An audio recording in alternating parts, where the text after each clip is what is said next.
এবং যাকাত তাদের জন্যে, ধনী মানুষের জন্যে। কিন্তু সবার জন্যে তিনটে জিনিস, নামাজ, রোজা এবং কলেমা। কথা বুঝতে পারছি আমার ভাইরা?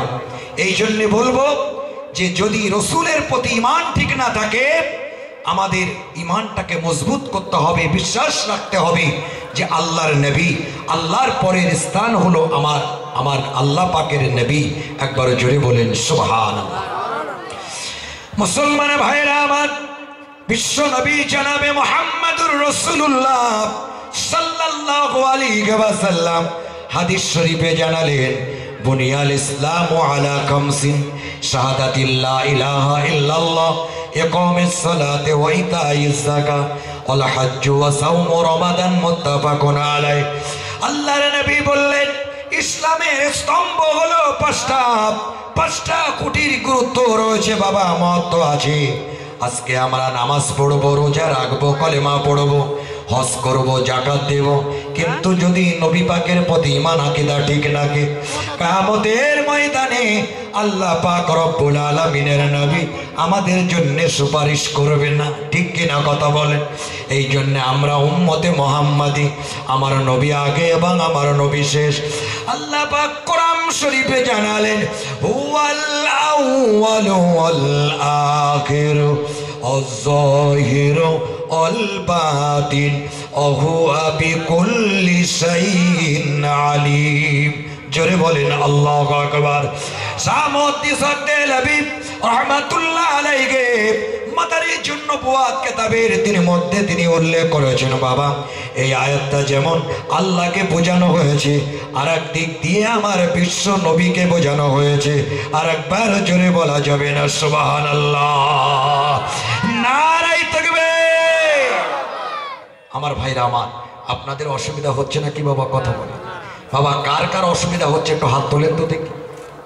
জি, তাহলে আমি জানবো যে সমস্যা নেই, সবাই আপনারা শুনতে চান। ঠিক কিনা কথা বলেন বাবা? মাঝে মাঝে একটু তাকবীর দেব, তাকবীরের আওয়াজ দেবেন, যাতে করে আমি জানবো যে আপনারা চাঙ্গা আছেন। আল্লাহু আকবার মানে কি গো বাবা? একটু মানে বলেন। আল্লাহ মহান। জিজ্ঞাসা করলে বলে যে মৌলভী সাহেব জানে না, তাই আমাদেরকে জিজ্ঞাসা করছে। কি গো, আমরা জানি না কথা বলে। আল্লাহ মহান, এটা আমরা সকলে জানি। একটু তাকবীর দেন তো, নারায়ে তাকবীর।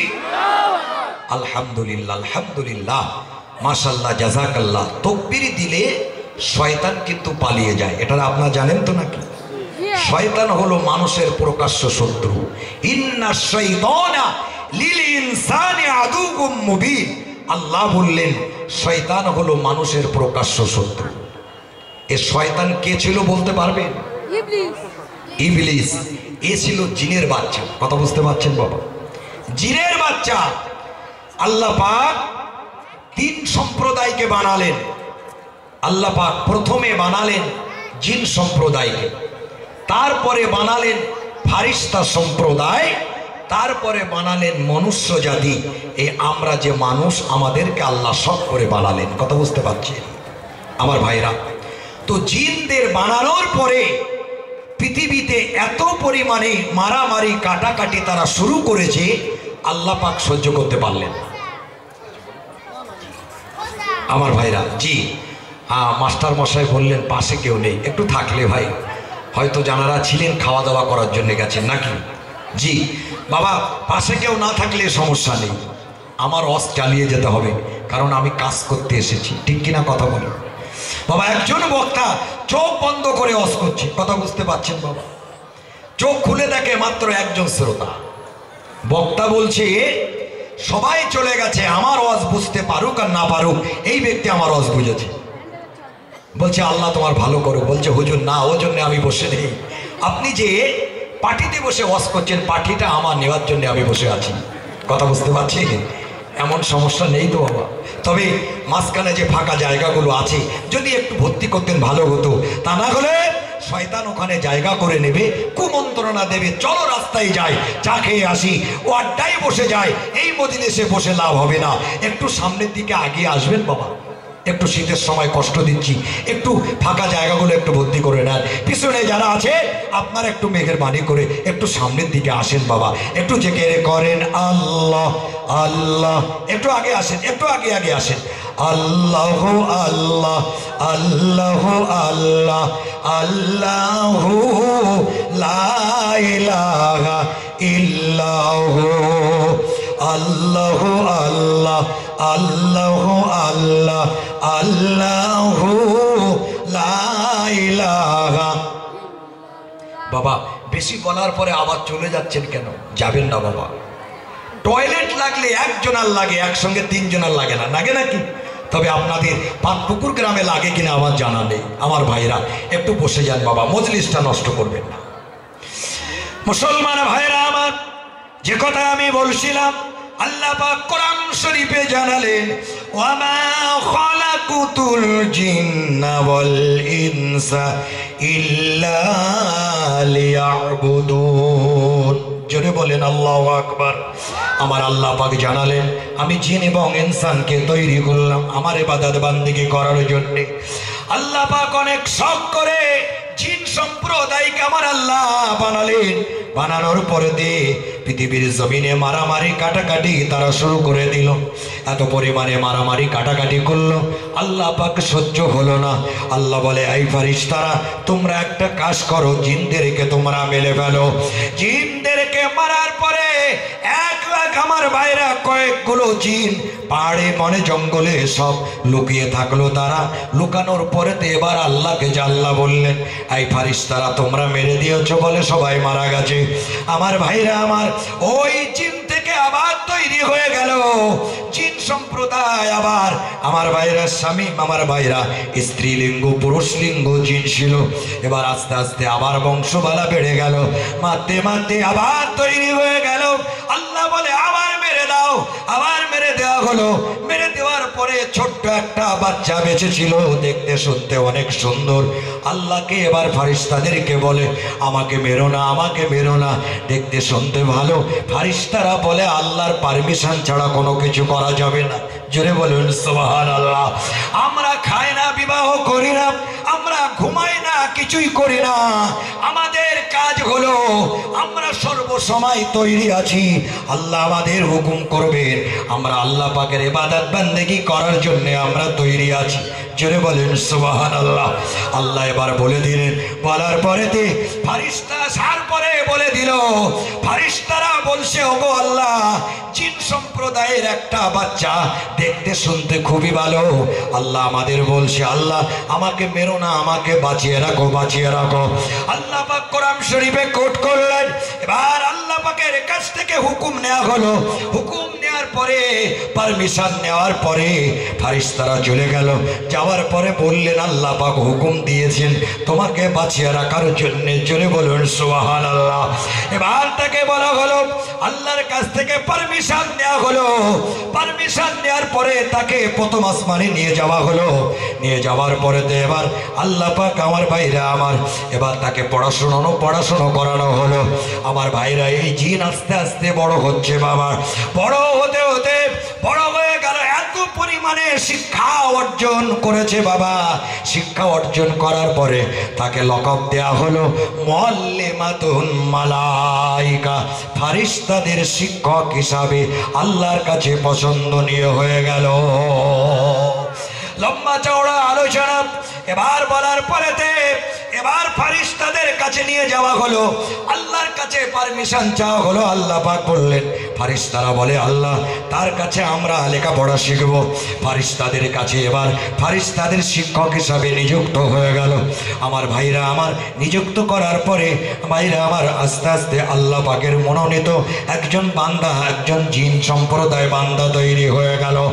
জিন এবার পড়াশুনো করতে করতে পৃথিবীর এমন কোনো জায়গা ছিল না যে জায়গায় ওই জিনের বাচ্চা, সেখানে আমার ভাইরা সেখানে সিজদা করেনি। আল্লাহ পাকের এত মনোনীত, এত কাছের হয়ে গেল এই জিন সম্প্রদায়। আল্লাহ পাকের কুদরতি মন রয়েছে, মনের মধ্যে বার একটা জিনিস পয়দা হলো। আল্লাহ পাক ঠিক করলেন মানুষ জাতি তৈরি করবেন, আমাদেরকে তৈরি করবেন। আল্লাহ এবার বললেন ওয়াইদ ক্বালা রাব্বুকা লিল মালাইকাতি ইন্নী জাইলুন ফিল আরদি খলিফা। জোরে বলেন আল্লাহু আকবার। এই ফেরেশতারা শুনে নাও, আমি মানব জাতি তৈরি করব। ফেরেশতারা বলে আল্লাহ আপনি তো আগে জিন সম্প্রদায়কে বানালেন, ওগো আল্লাহ আপনার ইবাদত বান্দেগি করার চাইতে তারা তো মারামারি কাটাকাটি রাহাজানি করলো। আল্লাহ কত বিশৃঙ্খলা সৃষ্টি করেছে পৃথিবীর জমিনে, আবার আপনি মানব সম্প্রদায় তৈরি করবেন। ওগো আল্লাহ আমরা তো আছে আপনার ইবাদত বান্দেগি করার জন্যে। আল্লাহ বললেন ক্বালা ইন্নী আ'লামু মা লা তা'লামুন, আমি যা জানি তোমরা তা জানো না। আর একবার জোরে বলা যাবে না সুবহানাল্লাহ। এই ফেরেশতারা আমি আল্লাহ যা জানি তোমরা তা জানো না, তোমরা মনে করছো ওটা ভুল। না না, আমার আল্লাহ আমি আল্লাহ আমার মনের মধ্যে পয়দা হয়েছে মানুষ তৈরি করব। তখন শুধুমাত্র জিন সম্প্রদায় আছে আর ফেরেশতারা আছে, মানুষ বলে কেউ ছিল না। এই মিকাইল ফেরেশতা পৃথিবীর জমিনে চলে যাও, যাওয়ার পরেতে মাটি নিয়ে আসো, মাটি নিয়ে আসো, আমি মাটি দিয়ে মানুষ তৈরি করব। মিকাইল ফেরেশতা চলে আসলেন, আসার পরেতে পৃথিবীর জমিনে আসলেন। আসার পরে মাটি নেবে, মাটি কান্নাকাটি শুরু করে দিল, আমার থেকে মাটি নেবে না, আমার লাগবে, আমি তোমার কাছে কি অন্যায় করেছি। মিকাইল ফেরেশতা এবার কান্না শোনার পরে চলে গেল। আল্লাহ বলে মাটি এনেছো নাকি? মিকাইল ফেরেশতা মাথা নিচু করে দাঁড়িয়ে আছে, বলে আল্লাহ মাটি কান্নাকাটি করেছে, আমি মাটি আনতে পারিনি। এই ইসরাফিল ফেরেশতা চলে যাও। আবার পৃথিবীর জমিনে আসলেন মাটি নেওয়ার জন্য, একই রকম কথাবার্তা বললেন, মাটি নেওয়ার মাটি কান্নাকাটি শুরু করে দিল, আবার চলে গেলেন। আল্লাহ পাক জিবরিল আমিনকে পাঠালেন, জিবরিল আমিন আসার পরে একই কথা বলে দিলেন, চলে গেলেন। আল্লাহ এবার বললে আজরাইল তুমি কি পারবা নাকি? বলে আমার বড় বড় ভাইরা তো পারলো না, আমি পারবো নাকি? জিবরিল আজরাইল ফেরেশতা মালাকুল মউত যার এত পাওয়ার আল্লাহ পাক দিয়ে রেখেছেন বাবা, এই পাওয়ারে তিনি পৃথিবীর জমিনে আসলেন। আসার পরেতে মাটির কোনো কথা শোনার আগে মাটি কান্নাকাটি করলো। মাটি বলে দিল দেখো দেখো আমি আল্লাহর হুকুম দাড়ি পাল্লার একদিকে রাখবো, আর একদিকে তোমার কান্নাটা আমি রেখে দেব, আমি দেখব কোন পাল্লাটা ভারী হয়ে যায়। এবার দাড়ি পাল্লায় ওজন করা হলো, আমার ভাইরা আল্লাহর হুকুমটা ভারী হয়ে গেছে। এবার আজরাইল ফেরেশতা মাটি নিয়ে আল্লাহর কাছে চলে গেল। আল্লাহ শুধু বলবেন কোন, বলার সঙ্গে সঙ্গে বলবে ফায়াকুন, তৈরি হয়ে যাবে। জোরে বলুন সুবহানাল্লাহ। আল্লাহ বলে আমি সর্বশক্তিমান, আমি আল্লাহ যা ইচ্ছা তাই করতে পারি। আল্লাহ বললেন ইন্নাল্লাহা আলা কুল্লি শাইইন কাদির, আমি আল্লাহ সর্বশক্তিমান। আরেকবার জোরে বলা যাবে না সুবহানাল্লাহ। মুসলমান ভাইরা আমার, এবার আজরাইল ফেরেশতা মাটি নিয়ে গেলেন। যাওয়ার পরেতে আল্লাহ পাক রব্বুল আলামিন একটা স্ট্রাকচার মূর্তি বানালেন। মূর্তিটার হাইট হলো 7 হাত লম্বা, এর লম্বা একটা মূর্তি বানালেন। মূর্তিটাকে শুইয়ে রাখা হলো, তার মধ্যে এখনো রুহু দেয়া হয়নি। এবার মূর্তিটা বানানোর পরে আমার ভাইয়েরা বিরাট লম্বা চওড়া একটা দেহ তৈরি করার পরে এবার আল্লাহ পাক রব্বুল আলামিন সঙ্গে সঙ্গে তার মধ্যে তিনি রুহু দিয়ে দিলেন। দেওয়ার পরে নড়ে চড়ে বসে পড়লেন। বসার সঙ্গে সঙ্গে বললেন আলহামদুলিল্লাহ। জোরে বলেন সুবহানাল্লাহ। আল্লাহ খুশি হয়ে গেলেন। আল্লাহ বলে এই ফেরেশতারা দেখো দেখো, আমি মানুষজাত, আমি মনুষ্য সম্প্রদায় তৈরি করার জন্য বলছিলাম, তোমরা বললে তৈরি করতে হবে না। আমার কুদরতি মনটা শান্তি হয়ে গেল। আজকে দেখো দেখো, আমি আদমকে নাম দিয়েছি আদম আলাইহিস সালাতু ওয়াস সালাম। আদমকে তৈরি করার পরে সর্বপ্রথমে আমার প্রশংসা করেছে আলহামদুলিল্লাহ। আল্লাহ পাক অনেক খুশি হয়ে গেলেন। এবার খুশি হয়ে যাওয়ার পরে আল্লাহ বলে এই ফেরেশতারা তোমরা এবার সেজদা করো, সেজদা করো। সমস্ত ফারিস্তারা সেজদা করলেন। আল্লাহ বললেন সেজদা করতে কেউ বাকি আছে নাকি? আল্লাহ পাক বললেন ওয়াইদ কুল্লা লিল মালাইকাতি ইসজুদু লিআদামা ফাসাজাদু ইল্লা ইবলিস। জোরে বলেন আল্লাহু আকবার। বলে আল্লাহ পাক সবাই সেজদা করেছে ইল্লা ইবলিস, শুধুমাত্র ইবলিস ব্যতীত সকলে সেজদা করেছে। আলোচনা বুঝতে পারছেন বাবা? কথা বলে আমার ভাইরা, কিছু সময় চালাবো নাকি? জি, যদি বলেন আলহামদুলিল্লাহ কিছু সময় চালাবো। তবে আমার ভাইরা নিঃসন্দেহে আপনারা জানেন 3 ব্যক্তির দোয়া কবুল হয়। কজন ব্যক্তি? 3 ব্যক্তির দোয়া। দাওয়াতুল মুসাফির, দাওয়াতুল মাজলুম, দাওয়াতুল ওয়ালিদাইন। আগের বক্তাও ছিলেন মুসাফির, আমিও মুসাফির। তবে তার বাড়ি আপ ডাউনে প্রায় 1000 কিলোমিটার। কত রাস্তা? প্রায় 1000 কিলোমিটারের মতো রাস্তা। আর আমার বাড়ি এখান থেকে সর্বসাকুল্য হয়তো হবে 200 কিলোমিটার। বসিরহাট আপনারা তো জানেন বা চেনেন। আলহামদুলিল্লাহ আমার ভাইরা, আল্লাহ বললেন এই ইবলিস তুমি সেজদা করলে না কেন? ইবলিস বললেন, ইবলিস বলে দিল আল্লাহ আমি তো আগুনের তৈরি আর আদম তো মাটির তৈরি। আগুন কোনোদিন মাটির কাছে মাথা নত করে না। আল্লাহ বললেন আবা ওয়াস্তাকবারা ওয়া কানা মিনাল কাফিরিন। আল্লাহ লকব দিয়ে দিল, আজকে থেকে তোর কাফের বলে সাব্যস্ত করা হলো। কথা বুঝতে পারছেন? পৃথিবীর এমন কোনো জায়গা বাকি ছিল না যেখানে ইবলিস সেজদা করিনি। আল্লাহ আমি এতদিন আপনার আরাধনা, উপাসনা, ইবাদত, বন্দেগী করেছি। ওগো আল্লাহ, তাহলে কি মুহূর্তের মধ্যে সব শেষ হয়ে গেল? আমার কি চাওয়া পাওয়া কিছু নেই? কথা বুঝতে পারছেন? আমার কি চাওয়া পাওয়া কিছু নাই? আপনি আমাকে সাব্যস্ত করে দিলেন। আমার ভাইরা, আদম নবীকে আল্লাহ বানালেন। লম্বা চওড়া ইতিহাস। আদম নবীকে আল্লাহ পাক জান্নাতের মধ্যে দিলেন। শয়তান ও ইবলিস জান্নাতের মধ্যে ছিল। আল্লাহ বলে ইবলিস আজকে থেকে তোর এই জায়গা থেকে বার হতে হবে। ইবলিসের মনটা খারাপ হবে না ভালো হবে? কথা বলে আমার জন্য যদি কোনো মানুষ এখান থেকে চলে যায় আমার উপরে রাগ হবে না? কি হবে? কথা বলে রাগ হবে। আমার ভাইরা, ইবলিস বলে দিল আল্লাহ আমি যাব, তবে আপনার কাছে আমার কটা চাওয়া পাওয়া আছে। আমার ভাইরা, কি চাওয়া পাওয়া একটু বলে দে। বলে আমি কবুল করব। চাওয়া পাওয়া বলতে আমি আদম সন্তানের ধোঁকা দেব, যার জন্যে আজকে আমার এত বড় শাস্তি। আমার ভাইরা আমার, আদম নবীকে আল্লাহ পাক জান্নাতে রাখলেন। লম্বা চওড়া আলোচনা। আদম নবীকে জান্নাতে রাখার পরে আদম তুমি ঘোরো ফেরো। পৃথিবীর প্রথম মহামানব আমাদের আদি পিতা সাইয়্যিদানা আদম আলাইহিস সালাতু ওয়াস সালামকে আল্লাহ পাক জান্নাতে রাখলেন। আদম তুমি জান্নাতে ঘোরো ফেরো, তোমার কোনো টেনশন নাই, তুমি যা ইচ্ছা তাই করো। জান্নাতের মধ্যে ঘোরাফেরা করলেন। কিন্তু আদম নবীর মনটা খারাপ। কি গো, খারাপ না ভালো? কথা বলেন মুসলমান ভাইরা আমার। আদম নবীর মনটা খারাপ হয়ে গেল। আল্লাহ পাক দেখে বুঝতে পারলেন আদম নবীর মনটা খারাপ হয়ে গেল। আমার ভাইরা, আল্লাহ বলে আদম তুমি টেনশন করো না, তোমার মনটা খারাপ কেন আমি বুঝতে পেরেছি। আদম ঘুমিয়ে আছেন। জিবরিল আমিন ফারিস্তাকে বলা হলো, এই ফারিস্তা জিবরিল আমিন যাও যাও চলে যাও চলে যাও। আমার আদম যখন ঘুমাবে ওই সময় আদম নবীকে অপারেশন করবে। জোরে বলুন সুবহানাল্লাহ। আদম নবীকে অপারেশন করবে। আদম নবী ঘুমিয়ে আছে বাবা। ঘুমিয়ে থাকার পরে এবার এই ফারিস্তা জিবরিল আমিন চলে যাও চলে যাও, আদম নবীর কাছে চলে যাও। আদম যখন ঘুমিয়ে থাকবে, আমাদের যখন অপারেশন করানো হয় 33টা ইঞ্জেকশন দিতে হবে তাকে। আমার ভাইরা আমার অবাস করতে হবে। কি হবে তার ঠিক ঠিকানা নাই। অপারেশন করার আগে রোগী যেন বুঝতে না পারে আদম নবী ঘুমিয়ে আছেন বাবা।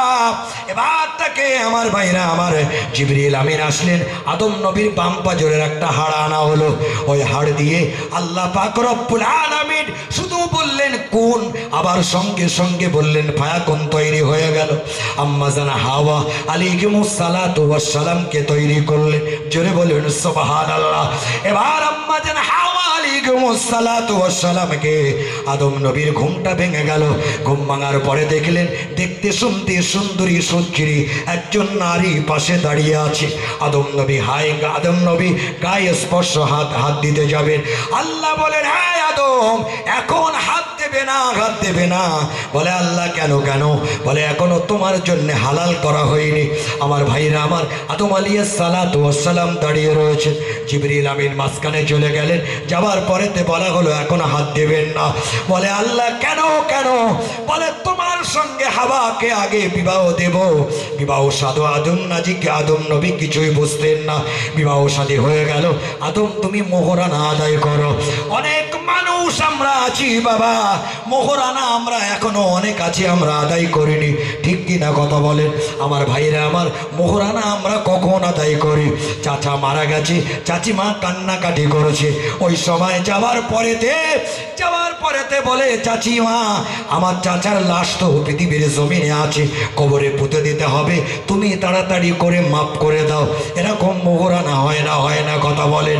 যারা এখনো মোহরানা আদায় করেননি, বাড়িতে যাওয়ার পরে কোনো কিছুর বিনিময়ে মোহরানাটা আদায় করে নেন বাবা, তা না হলে মারা যাওয়ার পরে সমস্যা হয়ে যাবে। আদম নবী বললেন, আল্লাহ আমার কাছে তো কিছুই নাই, আল্লাহ আমি কিভাবে মোহরানা আদায় করব? আল্লাহ বলে আমার হাবিব, আল্লাহ বলে আমার নবী আদম রে, তোমাকে কিছুই দিতে হবে না, তুমি আমার নবীর নামে 110 বার দরুদ শরীফ পাঠ করো। একটু জোরে বলবেন না সুবহানাল্লাহ। আদম নবী তখনও জানে না যে আমার আপনার নবী আসবে। আদম নবী পৃথিবীর জমিনে আসলেন, লম্বা চওড়া আলোচনা। আমার ভাইরা আমার, আদম আলাইহিস সালাতু ওয়াস সালাম জানে না বিশ্ব নবী কে, হযরত মুহাম্মদ রাসূলুল্লাহ।